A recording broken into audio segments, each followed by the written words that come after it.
안녕하세요. 한혜솔입니다. 오늘은 어버이날이죠. 사랑하는 부모님께 존경과 감사의 마음을 전하는 날인데요. 부모님들이 선호하는 어버이날 선물 1위는 역시나 현금이고요.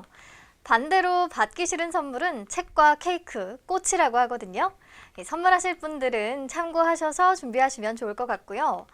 그동안 쑥스러워서 못했던 사랑한다는 말, 오늘 하루쯤은 진심을 담아서 전해보는 게 어떨까요? 네, 그럼 5월 8일 증시 브리핑 지금부터 시작하겠습니다. 우선 간밤 뉴욕 증시 2% 가까이 폭락했습니다. 트럼프 행정부의 기습적인 관세 폭탄으로 미중 무역 전쟁이 재발될 수 있다는 우려 때문입니다.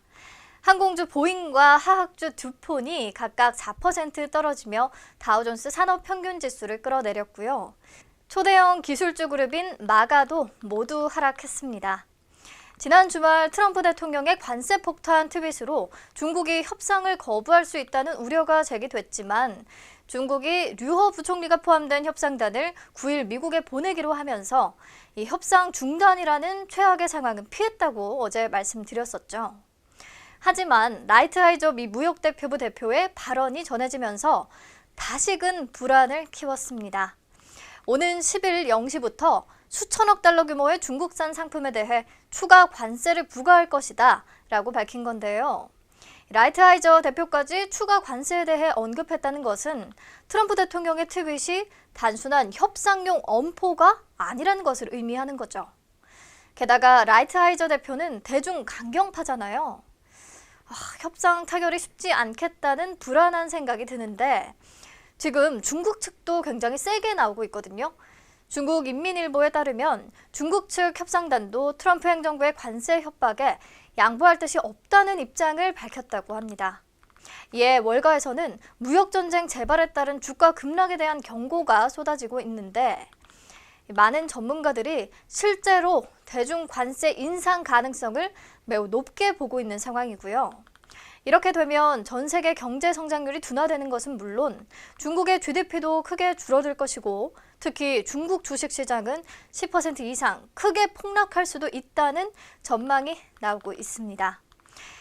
지금 상황에서는 9일부터 워싱턴에서 진행되는 회담에서 양국이 첨예하게 대립하고 있는 사항들에 대해 발전된 협의가 이루어지지 않는다면 10일이 무역전쟁 재발의 중요한 분수령이 될 것 같은데요. 시장은 아무래도 관망세가 짙어질 수밖에 없는 상황인 것 같습니다. 국내 시장도 오늘 여전히 코스피와 코스닥 양지수 모두 하락세 이어가고 있는데요. 오늘은 또 어떤 키워드들이 기다리고 있을까요? 키워드로 시장 이슈와 특징주 같이 체크해보죠. 첫 번째 키워드는 대북 식량 지원입니다. 오늘 시장에서 농업 관련주들이 유독 강세 보이고 있죠. 그 이유 한번 같이 살펴볼까요?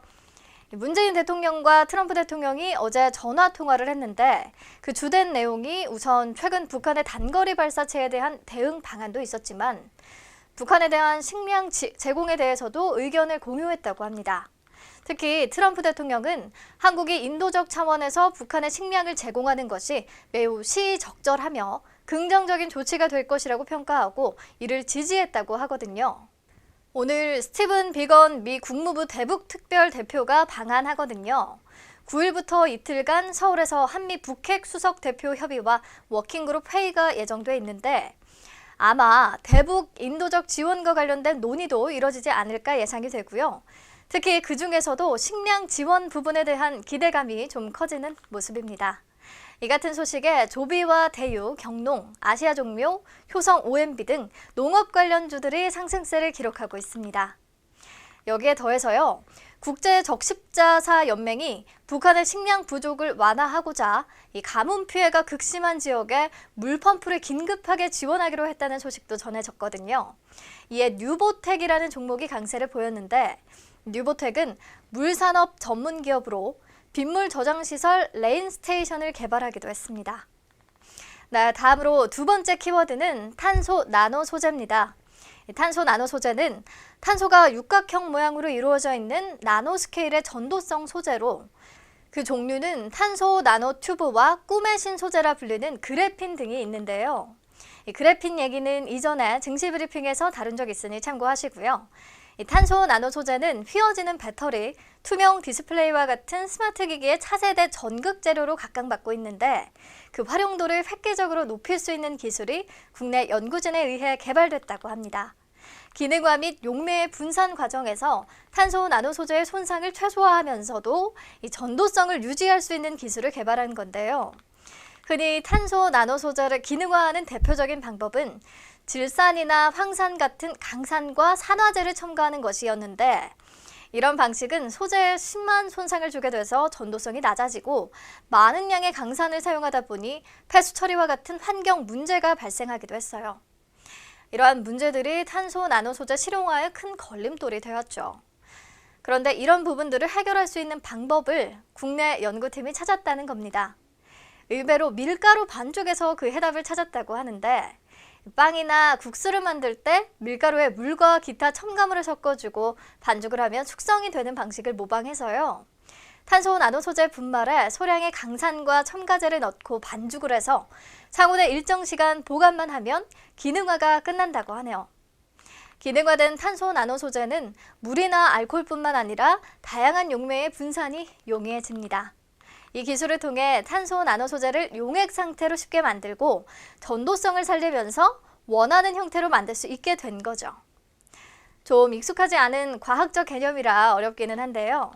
탄소 나노 소재의 활용도를 크게 높일 수 있는 원천 기술이 개발됐다. 이 연구팀이 현재 성과에 대한 국내외 원천 특허 출원을 완료했고 상업화를 위한 기술 이전 수요업체를 탐색하고 있다. 이 정도로 알고 계시면 될 것 같습니다. 이 소식에 오늘 탄소 나노튜브와 그래핀 관련주가 급등세 기록하고 있는데요. XINC와 상보, 국일제지, 솔로에타 모두 큰 폭으로 올랐습니다. 네, 다음으로 오늘 마지막 키워드는 구글 AI 스피커입니다. 구글이 어제 2019 구글 연례 개발자 회의를 열었는데요. 올 여름에 인공지능 스피커 네스트 허브 맥스를 $299, 약 35만 원에 출시한다고 발표했습니다.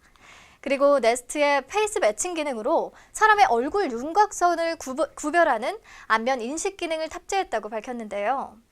이 소식에 반응하는 종목이 있습니다. 바로 라운시큐어인데요. 라운시큐어는 국내 유일 모바일 보안 솔루션 토탈 서비스 업체로 글로벌 최초 피도 인증을 획득했거든요. 피도란 신속한 온라인 인증을 뜻하는 패스트 아이덴티티 온라인의 약자고요. 온라인 환경에서 아이디와 비밀번호 없이 생체 인식 기술을 활용한 개인 인증을 수행하는 기술을 말합니다. 안면 인식 기능과 같은 새로운 인증 방식이 도입되면 피도를 활용한 본인 인증 플랫폼은 소프트웨어 업그레이드가 필수적이라고 하거든요. 이에 오늘 라운시큐어가 오름세를 보이고 있습니다. 네, 오늘 증시 브리핑은 여기서 마무리할게요. 부모님께 감사 인사드리는 거 잊지 마시고요. 내일 다시 만나요.